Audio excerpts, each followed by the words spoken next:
کثرت سے درود پڑھنا. رسول اللہ صلی اللہ علیہ وسلم نے فرمایا جمعہ کے دن اور جمعے کی رات کو کثرت سے مجھ پر درود پڑھا کرو. بس جو آدمی مجھ پر ایک دفعہ درود بھیجے گا اللہ اس پر 10 رحمتیں نازل کرے گا. اللہم صلی علی محمد.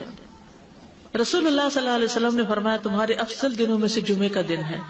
اسی دن آدم علیہ السلام پیدا کیے گئے, اسی دن ان کی روح قبض کی گئی, اسی دن سور پھونکا جائے گا اور اس دن سب لوگ بے ہوش ہوں گے. اس لیے اس دن مجھ پر کثرت سے درود بھیجا کرو کیونکہ تمہارا درود مجھ پر پیش کیا جاتا ہے.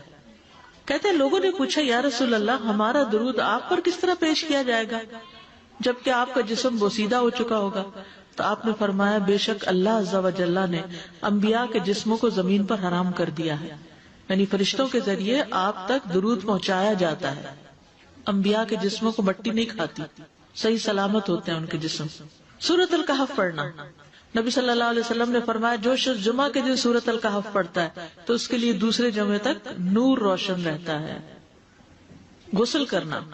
ہر بالغ پر جمعہ کے لیے جانا ضروری ہے اور ہر وہ شخص جس پر جمعہ کے لیے جانا ضروری ہے اس پر غسل ہے, یعنی اس کو لازمی غسل کرنا چاہیے, اللہ ہی کہ کوئی مجبوری ہو.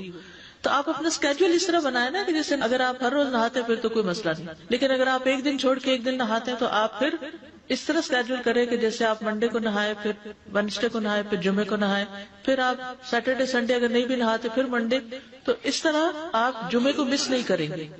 یہ نہیں کہ جمعرات کو نہا کے جمعہ کو چھوڑ دیا یا جمعہ چھوڑ کے ہفتے کو نہائے, ایسا نہیں کرنا چاہیے.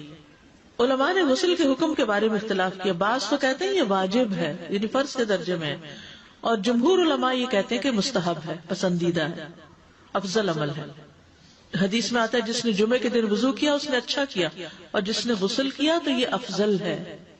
صفائی میں مبالغہ ہوتی نا, ویکلی صفائی آپ کو کرنی ہوتی ہے, یعنی جیسے ناخن وغیرہ کاٹتے ہیں یا پھر اپنے زائد بال وغیرہ اتارتے ہیں, تو یہ سب چیزیں اگر جمعے کے دن ہو تو زیادہ بہتر ہے.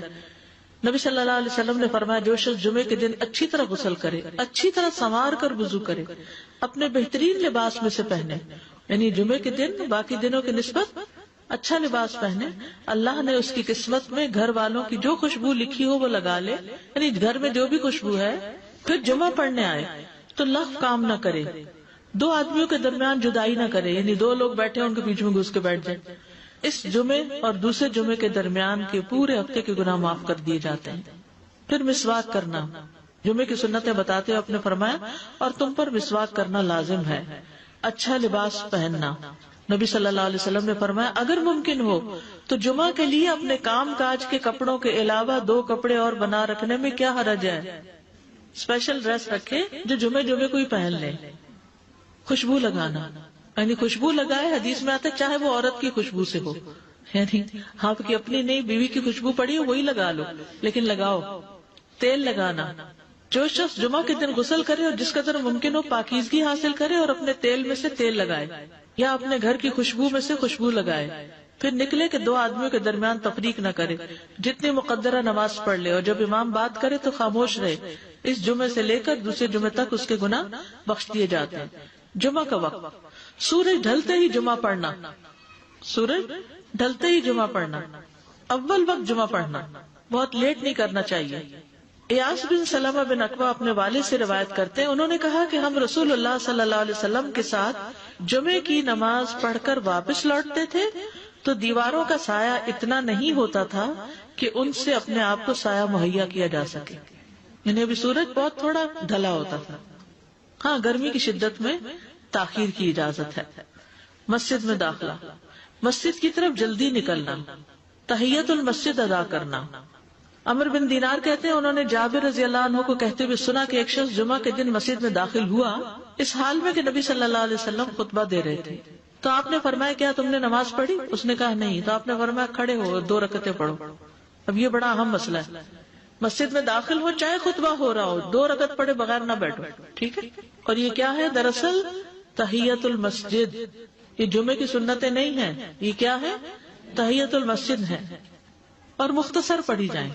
یعنی امام جب خطبہ دے رہا ہو تو چاہیے کہ 2 رکعتیں پڑھے اور دونوں میں اختصار کرے. نماز سے قبل ہلکا بنانے کی ممانعت. مثلا آپ جلدی چلے گئے تو یہ نہیں کہ ایک گروپ بنا کے آپس میں گپ شپ شروع کر دیں, نہیں, سیدھے ہی لائنوں میں بیٹھیے. انتظار کا وقت کیسے گزاریں گے؟ نفل پڑھ کے بیٹھ گئے ذکر اذکار کریں، قبلے کی طرف رخ کر کے لائنوں میں بیٹھیں، حلقہ نہیں بنائیں، بیٹھ کے خرید و فروخت نہیں کریں، تاخیر سے آنے پہ گردنیں پھلان کے نہ آگے جائیں۔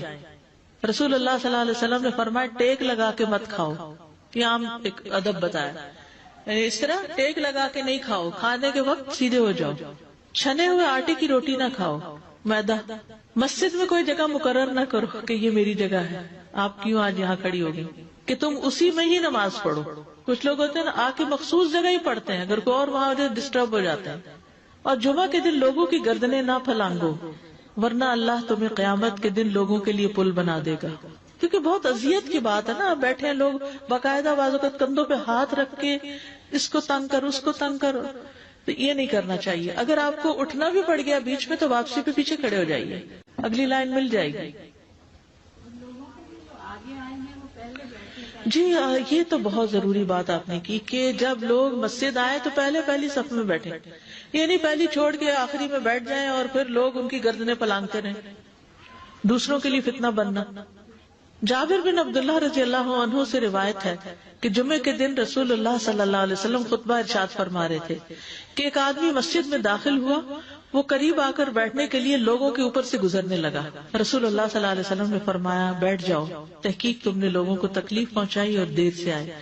یہ عربی کے الفاظ بڑے خوبصورت ہیں، اجلس فقد آذیت و آنیت، کتنی جامع زبان ہے یہ، اجلس فقط آذیت، تو نے اذیت دی، و آنیت، اور دیر سے آئے۔ ہاں تو اس سے منع کیا گیا، کسی کو اس کی جگہ سے نہ اٹھانا۔ جابر رضی اللہ عنہ نبی صلی اللہ علیہ وسلم سے روایت کرتے ہیں، آپ نے فرمایا تم میں سے کوئی شخص جمعہ کے دن اپنے بھائی کو کھڑا نہ کرے کہ پھر دوسری طرف سے آ کر اس کی جگہ پہ خود بیٹھ جائے، بلکہ جو آئے وہ کہے جگہ کشادہ کرو، ہمارے لیے بھی جگہ بناؤ، یہ کہے۔